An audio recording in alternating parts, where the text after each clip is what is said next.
There's a constant analysis of how the organization is doing, not just from the scorecard and the metrics that we look at, but also from how are the folks internally doing, how quickly are these systems and structures being built, and we sit down and we pause and we look at our own levels of expertise. What is it we've been known for doing well, and what else could we be learning to understand better if we add it to our perspective? And so we start a conversation with the executive team. And each executive team member came together and basically said, here is my history with this department. Here are some of the current demographics with this department. And here's a vision of some potential changes or shifts that we think would float the performance even higher. We proposed some ideas, we talked about them together, and then we decided this is the way we want to go.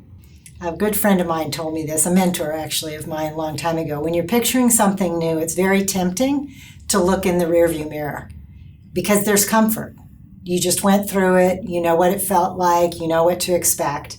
But when you're going through a change, you have to focus on the windshield. You have to think about the potential of where you're going and why you want to go there. And so there's a balance between the two. It's also okay to acknowledge that all of us handle change differently.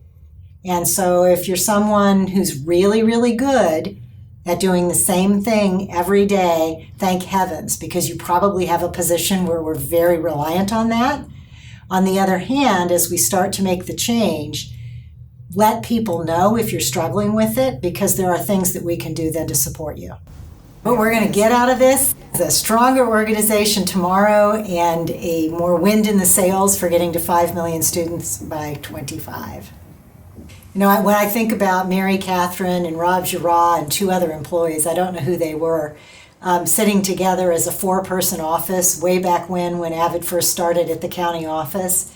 And then you walk through this facility and you go to the divisions and look at the folks that are working off-site, working on curriculum and technology, et cetera. We have been changing since we first started. And we will continue changing because that's what we do and that's what we do well in order to be sure that we're serving the changes that are happening with the students in the classroom and the teachers in the schools.